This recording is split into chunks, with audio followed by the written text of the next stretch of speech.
Sama-sama tayong magiging Sakaki!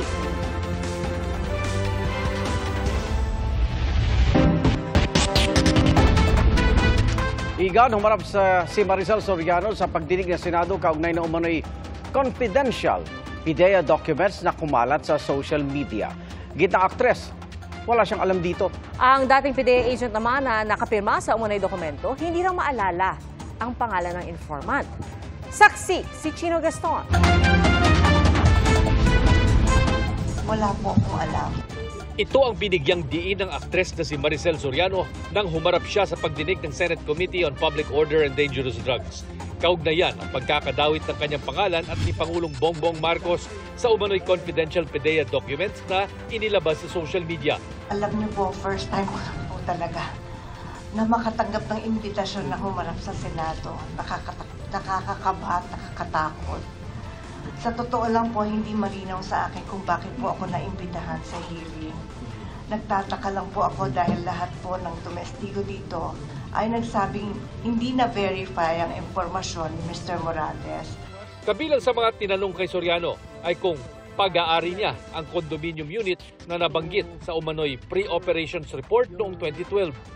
Sa mga nag-viral na dokumento na nagdadamay sa pangalan mo, sa tingin mo ba may katotohanan ang mga nasabing dokumento? Sa tingin mo? Una po, hindi ko alam yung tungkol sa mga dokumento. Wala po akong alam. Wala. May property ka ba sa Rockwell? Ikaw ba ang nagmamay-ari ng unit? Sa'yo yon. Opo. Hanggang 2012 po, nabenta ko na ho yun. Wala na ako doon. Naungkat din ang tungkol sa aligasyon laban kay Soriano ng ilang dating kasambahay. 2 former household workers who lodged a complaint of serious physical injury against Maricel Soriano stated that they decided to flee from the actress condominium unit also because of her alleged cocaine use. Ano po masasabi mo dito sa balita na ito? Hindi po totoo yan. Totoo na meron kayong dalawang katulong sa bahay na dalawa na umalis? Opo, kasi ninakawan po nila ako. Totoo na binugbog mo sila o hindi? Paano ko naman po bububugin? Dalawa po sila. Ipinatawag si Soriano ng komite para bigyan linaw ang mga aligasyon ng dating PIDEA agent na si Jonathan Morales na nakapirma sa dokumento at kinuha umano ang impormasyon mula sa isang informant noong 2012. Humarap din siya sa pagdinig kanina. Educate me. Paano nabanggit ang pangalan ni Presidente, pangalan ni Maricel Soriano at iba't iba pang person? Your Honor, ito yung confidential informant na nakunan ko ng statement. At ito, Who is this confidential informant? hindi ko po maalala, Your Honor. Anak ng Sa makawala. Ang sinasabi mo, galing sa informant. Ngayon, ang sinasagot mo sa akin, hindi mo natatandaan kung sino informant mo? Ha? Am I correct? Hindi mo natatandaan? Your Honor, Naninira ka lang ng tao eh. pinipilit kong alalahanin yung pangalan ng tao. Ang ilang senador duda sa kredibilidad ni Morales. Hindi nga galing sa kanya yung dokumento, galing pa sa isang informant na ayaw niya pangalanan, wala tayong, paano yun? Hindi first hand information. Pero iba ang pananaw ni Senador Bato de la Rosa. Dagdag nga raw sa kredibilidad ni Morales ang pag-amin ni Soriano na siyang may-ari noon ng kondo na target sana ng PIDEA operations. That adds credence to the claim of Morales na siya talaga gumawa noon. Tama yung ginawa niya. Then, inamin naman ni Maricel. Si Maricel ang subject doon. At saka si politician Bongbong Marcos. Dalawa sila, subject doon. Tapos, ang address, yung unit, the same unit. At inaamin ni Maricel na sa kanya yung unit na yon. So that gives credence to the pre-off na ginagawa ni Morales. It is a mortal sin na ilaglag mo yung confidential informant mo dahil mawawalan ka na ng kredibilidad sa yung confidential informant. Kaya alam ko, duda ko lang ito ha, this is my opinion. Tinatago lang niya yung pangalan nung ayaw niyang sabihin dahil naawa siya sa informant. Naniniwala rin si De La Rosa na totoong merong dokumento. Nilinaw ni Senador De La Rosa na walang halong politika at ang problema lamang ng illegal drugs at panganib ng paglabas ng mga confidential documents ang totoong pakay ng ginagawang pagdinig ng kanyang komite. Dati nang itinanggi ng PDEA na may ganong dokumento. Si Pangulong Marcos naman nauna nang tinawanan ang pagkakadawit ng kanyang pangalan sa umano'y PDEA documents. Para sa GMA Integrated News, ako si Chino Gaston, ang inyong saksi. The worst is over. Bagamat posible pa rin ang mataas na heat index sa ilang bahagi ng bansa ngayong Mayo, di na raw ito kasing tindi ng naranasan nitong Abril ayon sa Pag-asa. Saksi si Ivan Mayrina. Sa ilalim ng puno sa labas ng mga silid, nagdaos ang klaseng ilang guro sa Dilasag, Aurora. Kanya-kanyang paypay ang mga mag-aaral. Sumubay pa sa tag-init na nawalan ng kuryente ang paaralan ayon sa prinsipal. Sa Aglipay, Quirino naman, walang aanihin ng ilang magsasaka. Natuyo kasi ang mga tanim nilang mais at saging, bunsod ng epekto ng El Nino. Wala rin daw halos makain ng mga alagang hayop dahil natuyo pati mga damo. Sa gitna ng init, sige lang sa sunbathing ang ilang nasa Boracay. Habang sa Davao City, sa mga parke nagpapapresko, nagdaraos ang iba't ibang aktibidad ang mga estudyante at mga pamilya. 20 lugar sa bansa ang nagtala ng danger level na heat index ngayong araw. Pinakamataas ang 47 degrees Celsius sa damang init sa Dagupan City, Pangasinan. Sa gitna ng mainit na maghapon sa Carmen, Cotabato kahapon, bumuhos ang malakas sa ulan. Ayan, nasira na ang aming pesto! Paugsubog rin ang pagulan sa Coronadal City kagabi, bunsod ng easterlies. Hindi pa tagulan kaya ayon sa Pag-asa, posible pa rin na mataas sa heat index sa ilang lugar sa bansa sa mga susunod na araw. Pero hindi na raw magiging singtindi ng mga naranasan noong Abril. Makakaranas pa rin tayo ng mga areas na matataas ang discomfort level, hindi na nga lang ganong karaming mga area. Posible na rin daw mga local thunderstorms sa ikalawang bahagi ng Mayo. Second half, may mga areas pa rin na medyo mainit, pero mostly mas marami na tayo mararanasan ng mga local thunderstorm activity. Even though without El Nino, ay nangyayari yan kapag malapit na yung tag-ulan natin. Pero bago pa dumating ang tagulan, ang mahigit 100 residentes sa Santa Barbara, Pangasinan, sa bukal muna umaasa para sa inuming tubig. Mahinaw, halos wala na raw kasing lumalabas mula sa mga poso sa kanilang lugar. Si Christian dumayo pa para mag-igib. Kaya po nitong itong flowing po na to, sir, halos marami po naghihintay, pinagpipila-pila rin po sila sa pila-pila po sila dito na kulang po sa sa gripo. Patuloy ang pagbaba ng tubig sa mga river system sa Pangasinan ayon sa Agno River Basin Flood Forecasting and Warning Center. Kabilang dyan ang Agno River, Sinukalan River at Kayanga River. 40 milyong Pilipino ang walang formal water supply o nakaasa sa mga bukal, sapa at sa tubig ulan. Pinatututukan sila ni Pangulong Bongbong Marcos sa Water Resources Management Office sa ilalim ng DENR sa pulong sa Malacanang kanina.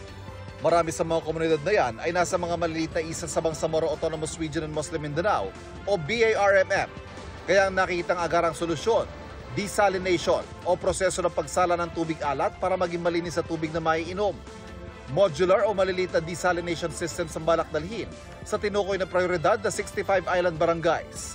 Kasalukuyan na raw nakikipag-usap ang DENR sa mga supplier mula sa Israel, Netherlands o Singapore para rito. We have what are called as modular desalination systems. Sinlaki lang siya ng container van at it can provide water to up to around 500 families in each and every desalination plant. Depende sa dami ng seserbisyo ang tao, pero roughly 5 to 8 million pesos per plant.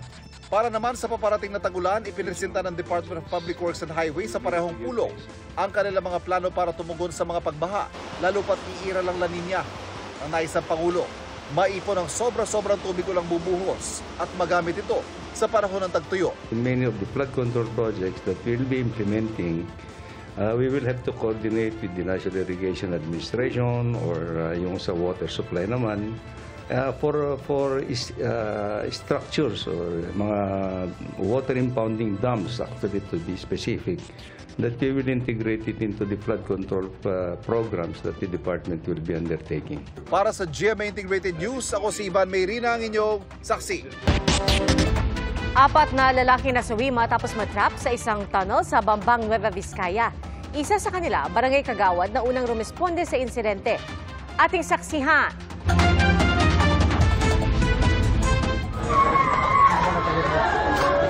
Sanib-puwersa na ang iba't ibang ahensya ng gobyerno at pribadong rescue team sa pagsagip sa 4 na lalaking na-trap sa isang tunnel sa Bambang, Nueva Vizcaya.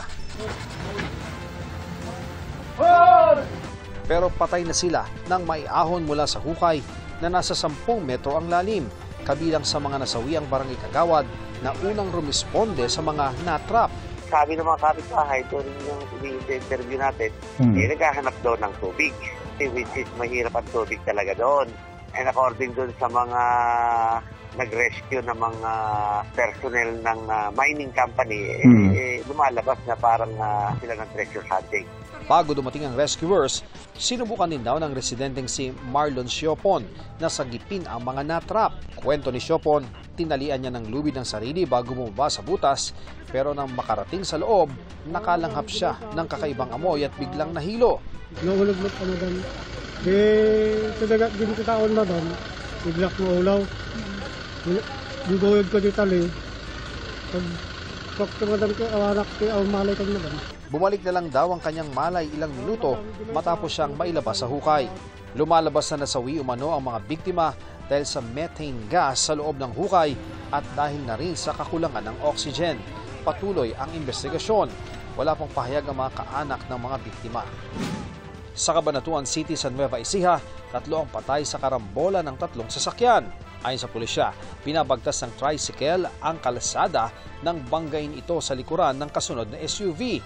Nawala ng kontrol ang tricycle driver saka sumalpok sa kasalubong na truck. Patay ang 3 sakay ng tricycle, kabilang ang 2 sundalo. Nakaligtas ang isa nilang kasamahan na nagpapagaling sa ospital. Nasa kustodiya ng pulisya ang driver ng SUV at truck na maharap sa kaukulang kaso. Nahulog naman sa kanal ang isang motorsiklo sa Dolores Abra. Patay ang 15 anyos na lalaking rider habang sugatan ang kanyang angkas. Ayon sa pulisya, posibleng matuli ng takbo ng motorsiklo kaya ito nag-overshoot sa kanal. Nataray di motor da no kita hindi nag-slide ang da talaga nga tindag hindi nakay purwakan nagiti duwa tadayo manipod tinti motor da. Nakainom din daw ng alak ang mga biktima at walang suot na helmet. Para sa GMA Integrated News, Ian Cruz ang inyong saksi. Giniit ng Department of Foreign Affairs na walang kahit sinong cabinet official ang pumayag sa anumang proposal ng China tungkol sa ayungin. Punto pa ng kagawaran, Pangulo lang ang may kapangyarihan na mag-aproba ng mga ganoong kasunduan. Saksi, si JP Soriano.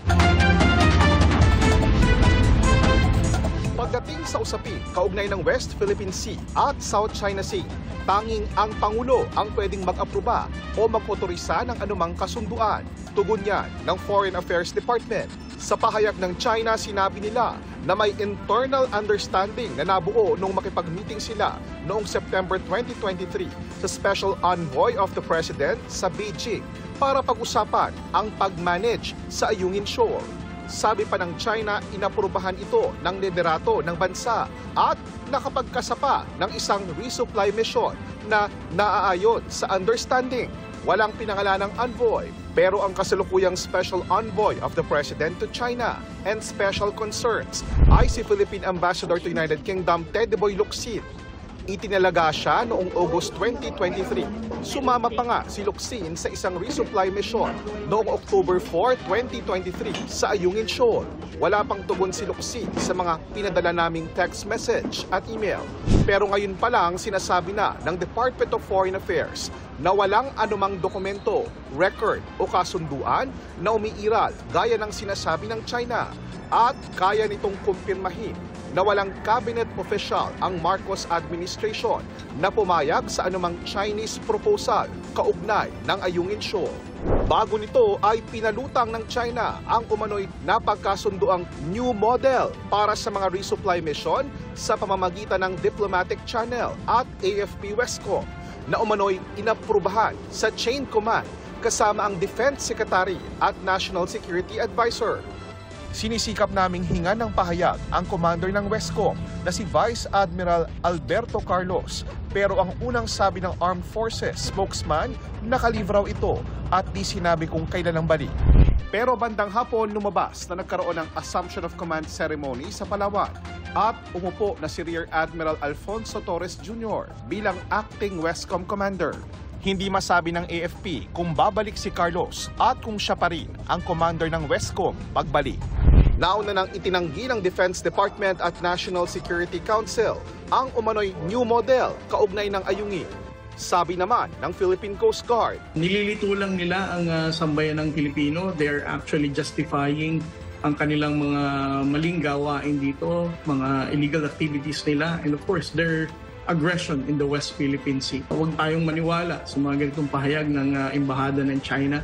Sinisirid ng Philippine Coast Guard ang China sa pagkasira ng yamang dagat sa Pag-asa Case 1, 2, and 3. Sila ang may pinakamalapit dito bukod sa Pilipinas. It's very easy for them to have access in these areas. Kung nandun ang ating mga marine scientists, nagpalipad pa sila ng PLA Navy helicopter. Para sa GMA Integrated News, JP Soriano ang inyong saksi. Mga kapuso, sama-sama tayong maging saksi. Mag-subscribe sa GMA Integrated News sa YouTube at para sa mga kapuso abroad, samahan niyo kami sa GMA Pinoy TV at sa www.gmanews.tv.